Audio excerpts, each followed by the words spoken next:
Today we're talking about something that could change the future of gun ownership in New Mexico in a way most people still don't fully understand. And I'm not saying that for clicks. I'm saying it because what's being pushed right now is not just one more gun bill. This is being described as an all-in, everything-at-once approach. A single package designed to hit gun owners, gun stores, and future buyers from multiple directions. The bill people are pointing at is Senate Bill 17, and supporters may call it safety. But critics are calling it something else entirely, an Armageddon model. Now, let me explain that phrase because it matters. When politicians want to push gun control, they usually do it in one of two styles.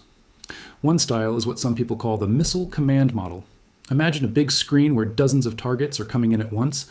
That's what it feels like when lawmakers introduce many gun control bills at the same time. You don't fight one bill, you're forced to fight 10 or 20 or more. The pressure is the point. It overwhelms regular people who have jobs, families, and limited time. You can't track everything. You can't show up to every hearing. You can't call every committee member every day. That model has been used in other states, and it's designed to exhaust opposition through volume. But New Mexico SB 17 is being framed as something different. This is what critics call the Armageddon model. Instead of sending in a swarm of separate bills, you drop one massive bill that tries to reshape the entire gun landscape in one move. Not a little tweak, not a small regulation, a full system rewrite. One bill that includes bans, restrictions, compliance requirements, business burdens, and new ways for the state to gain control over the flow of firearms. And the reason people are sounding the alarm is simple. If this thing passes as written, it won't just be annoying paperwork. It could change what you can buy, where you can buy it, what accessories are legal to sell, and whether local gun shops can even stay open long term. So the first thing I want you to do is lock in this mindset. This isn't only about a list of banned items. This is also about infrastructure. It's about economics. It's about compliance costs.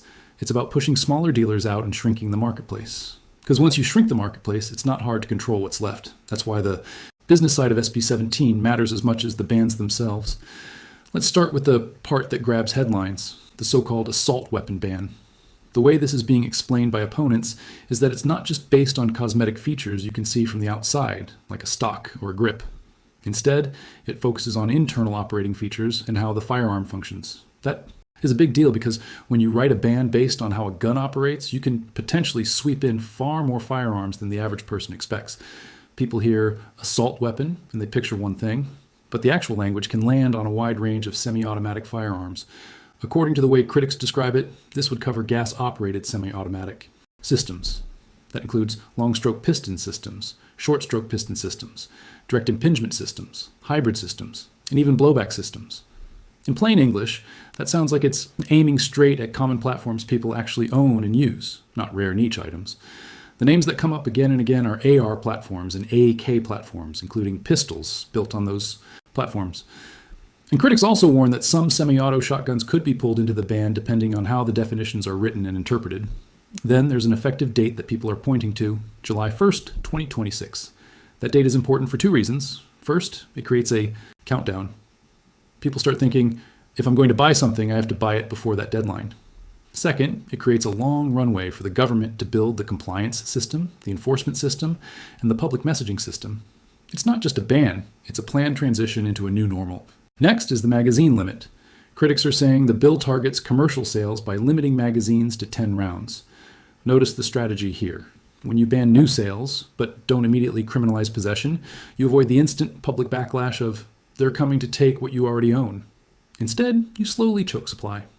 Over time, magazines break, wear out, get lost, get confiscated during unrelated encounters, or just become harder and harder to get. It's a long game. If you can't buy them easily, fewer people have them, and the culture shifts. And then later, if they want to go further, it becomes easier because the numbers are already reduced. And then we get to the part that sounds like it belongs in a totally different debate, a .250 caliber ban. Critics say SB 17 would ban .50 caliber rifles and even .50 caliber cartridges. That's not something most average gun owners deal with every day, but politically it's often used as a symbol ban, something lawmakers can point to and say they stopped the most powerful weapons, even if the real-world crime impact is basically non-existent compared to everyday handguns used in street crime. But symbol bans still matter. Because once you accept that the state can ban an entire caliber category, you've accepted a new principle. Caliber can be prohibited by legislative preference. Now let's get into what many opponents say is the real engine of the bill. The crackdown on FFLs, the licensed gun stores, the people who run the legal and regulated system that lawmakers claim they support. This is where The bill, according to critics, doesn't just regulate, it financially crushes. And this is the part that should matter to everyone, even if you personally don't own the kinds of rifles that get talked about on the news. Because if the legal dealers disappear, the only people left with easy access won't be the law-abiding. It will be the criminals, because criminals don't need storefronts, paperwork, or inspections. The bill is described as stacking structural requirements on gun stores, things like monitored alarm systems, reinforced doors and windows, security bars, and it doesn't stop there. It gets into detailed video surveillance requirements, every entrance and exit, every point of sale, indoor coverage, outdoor coverage, basically turning local gun shops into high security facilities, and not just having cameras, but storing footage for a mandatory 2 years. 2 years. That means storage systems, backups, maintenance, upgrades, and constant compliance. And critics also say additional requirements could be added by the Attorney General S office or other departments. That kind of open-ended authority scares people because it can turn into a moving target. You comply today, then the rules change tomorrow, and you're out of compliance again. Think about the economic reality. A big chain store might absorb costs. A small family-run FFL might not. And that's why critics say this isn't just safety. It's market shaping. It pushes the small players out. Now on the employee side, critics highlight requirements like a minimum age of 21, new background checks, and mandatory training. Training sounds fine until you ask the real question. Who designs the training? How expensive is it? How often does it renew? And what happens if you fail a compliance audit? According to the way opponents describe it, the training could include federal and state gun laws, straw purchase detection, suicide risk recognition, theft prevention, and customer safety education, plus additional topics added by the department. Again, it's the and more part that can turn this into never-ending compliance. Then there are record-keeping rules that go beyond what many people realize already exists. Critics say the bill would require monthly inventory and keep trace records for 6 years. It also raises the issue of records being made available to law enforcement, with opponents questioning whether a warrant requirement is clearly stated. When you combine intense surveillance, intense record-keeping, and open-ended access, you start to see why people talk about government overreach. It's not one thing, it's the full system. And then we arrive at a huge concern being raised, the gun registry issue. Here's the claim critics are making. If an FFL closes, their records would be transferred to the state, and the state would permanently retain those records. Opponents argue that this would create a registry over time, not overnight. It wouldn't be called a registry, but functionally, it could become one. Because if records accumulate in the hands of the state and never go away, what do you call that? Critics say it as a slow-built, unlawful gun registry created through closures and consolidation in the FFL market. And if the regulations make it harder to stay open, more stores close, more records move to the state, and the data set grows. There are also mandatory reporting elements mentioned by critics, like reporting multiple gun sales and quarterly reporting around trace requests.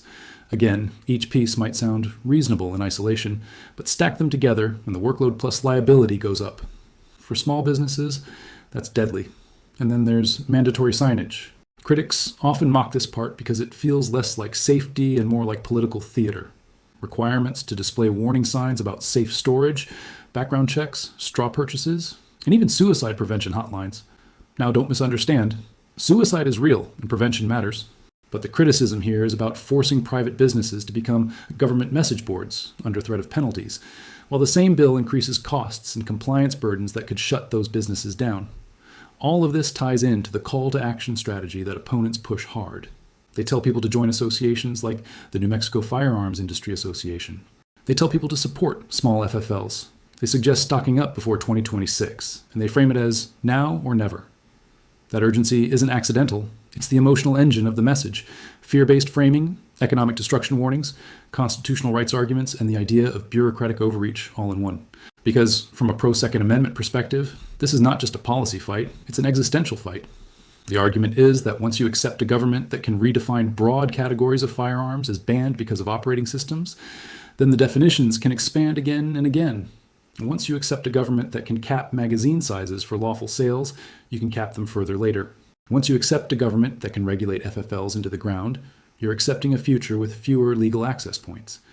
And once legal access points vanish, the government can point to the reduced number of gun owners and say, see, the public supports more restrictions. That's the loop critics are warning about. So what should a concerned viewer do? The script you're watching is meant to mobilize, not just inform. It's meant to push you to act, to track the bill, to call your representatives, to show up, to donate, to support local dealers, to talk to friends who don't pay attention until it's too late, and to understand the strategy behind the bill, not just the slogans used to sell it. Because here is The truth. Big legislative change doesn't happen because most people support it passionately. It often happens because most people are busy, distracted, and silent. The people pushing it show up. The people opposing it stay home. That's how you lose rights in slow motion. If you're watching this and thinking, it won't affect me, I don't even own that type of gun, I want you to rethink that. If your local FFL closes because compliance costs explode, it affects your ability to buy ammo, accessories, training, basic hunting rifles, and even common handguns through a convenient lawful channel. It affects transfer options. It affects prices. It affects wait times. And it affects the culture of lawful ownership because local gun stores are often local hubs for education and responsible community norms. Destroy the hubs and you don't get safety. You get a vacuum. And that's why critics call SB 17 the Armageddon model. Not because one clause is scary, because the combined effect is designed to change everything at once. What's available, what's legal to sell, what's economically possible to operate, and what the future pipeline of new gun owners looks like. Now, I'm going to say this clearly.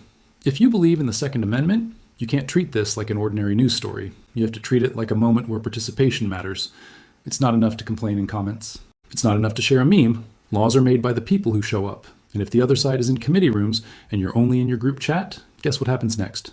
So take 5 minutes, look up who represents you, save their contact information, make the call, send the email, be polite, be firm, and be specific. Tell them you oppose. B17 and you oppose turning New Mexico into a hostile state for lawful gun ownership and lawful gun businesses.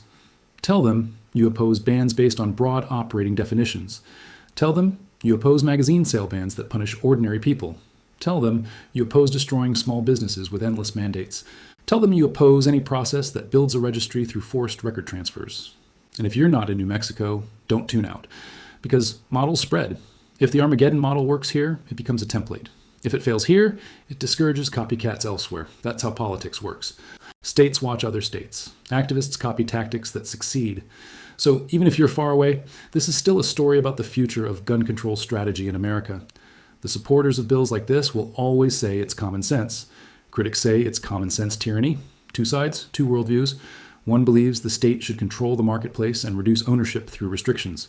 The other believes rights are rights, and the state's job is to punish criminals, not regulate peaceful citizens into submission. That's the battle line. And now you know why this bill is being called the Armageddon model. It's not subtle, it's not small, and it's not just another update. It's an attempt to rewrite the rules of gun ownership and gun commerce in one shot. Before you move on, do me a favor.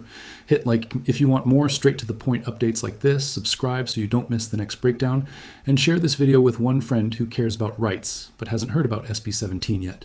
Here's the next thing to understand. The emotional tactics are not random. When critics describe SB 17, they lean heavily into urgency, because urgency drives action. They want you to feel that if you don't act today, you won't have options tomorrow. And honestly, whether you agree with their politics or not, that's how major laws get stopped or passed. The side that creates urgency wins attention. Attention becomes pressure.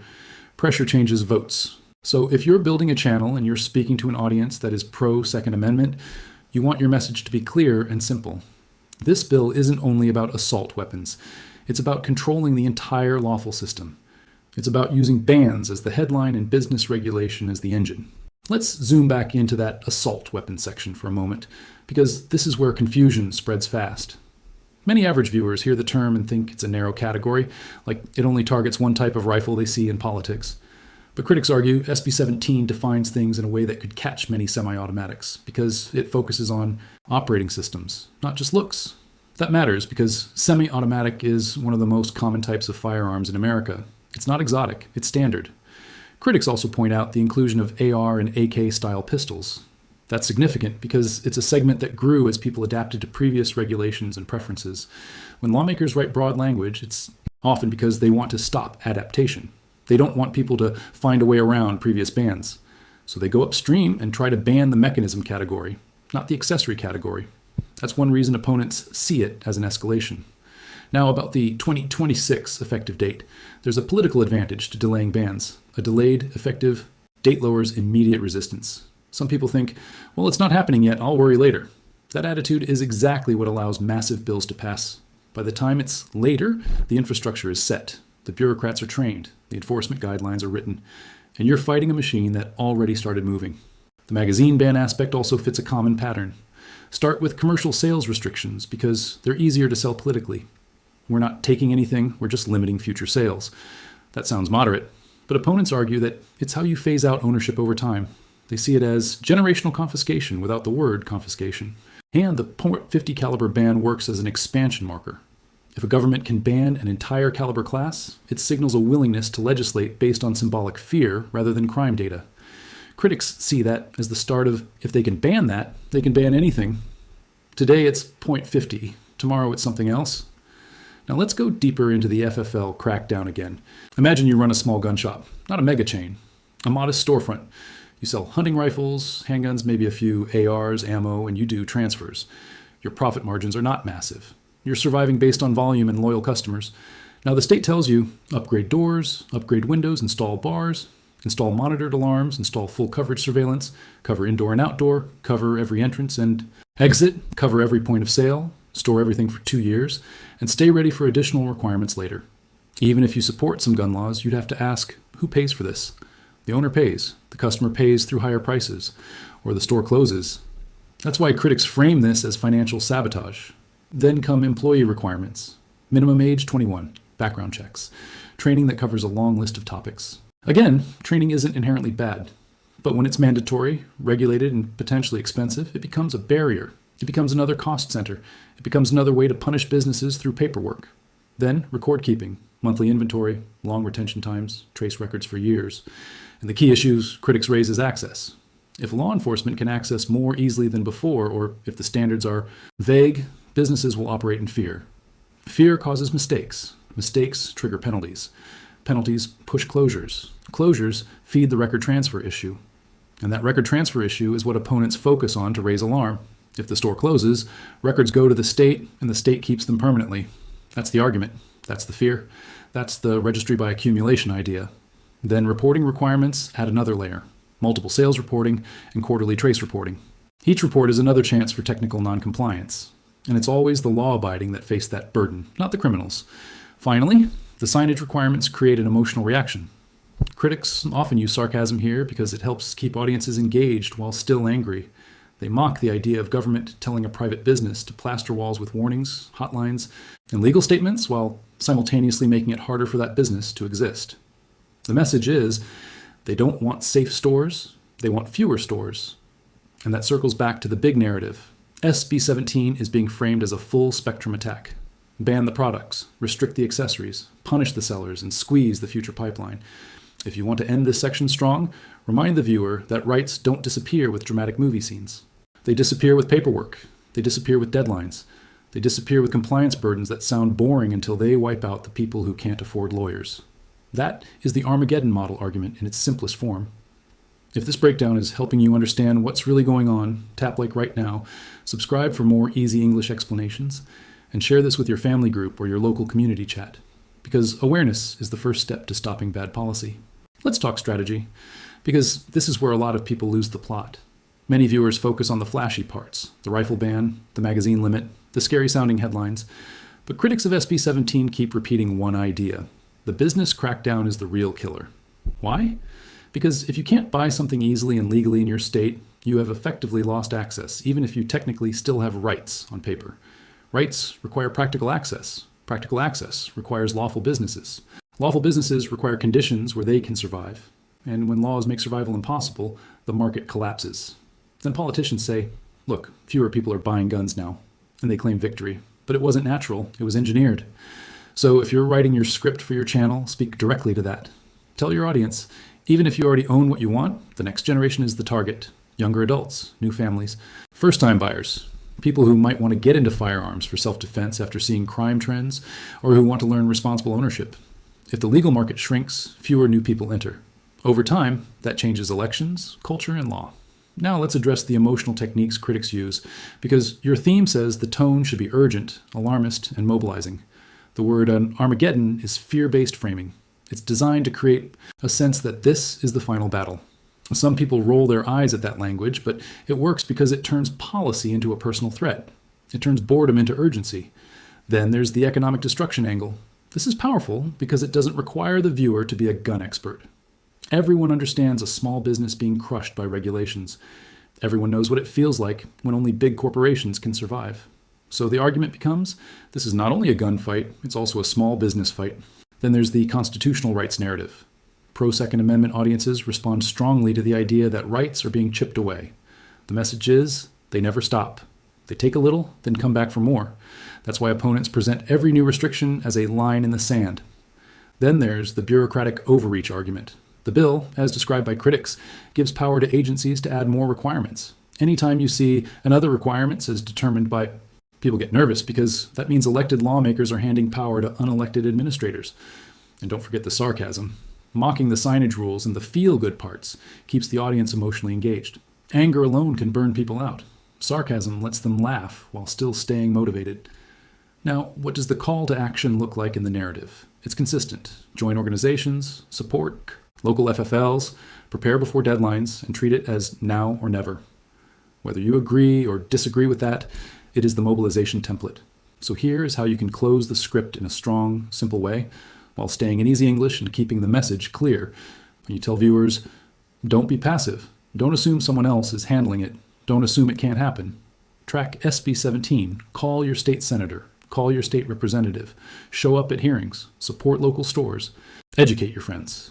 And if you are outside New Mexico, watch what happens, because it may come to your state next. And then reaffirm the core belief. The Second Amendment is not a hobby amendment. It's not optional. It's a right. And if you let the government rewrite the legal gun system into something only the wealthy can afford and only the state can monitor, then you are not living with a right. You are living with permission. SB 17 is being described by opponents as a comprehensive gun control bill with an everything in one bill approach. It targets common semi-automatic firearms through operating system-based definitions, sets a future effective date that creates a countdown, limits magazine sales to 10 rounds, includes a .50 caliber ban, and then hits FFL gun stores with heavy security, surveillance, training, reporting, and record-keeping burdens. Critics argue those business burdens could shut down small dealers and gradually move records to the state if stores close, which they warn could become a long-term registry by accumulation. That's the story. That's the warning. And that's why people are calling it the Armageddon model. If you want to be effective, don't just react emotionally, be organized. Save contact info, set reminders, follow hearings, show up, and keep pressure on. Political machines count on your attention fading. Don't give them that advantage. Last request, like this video if you believe people should decide their future, not bureaucrats. Subscribe for more simple English breakdowns. And share it, because one share can reach someone who will actually make the call that changes a vote.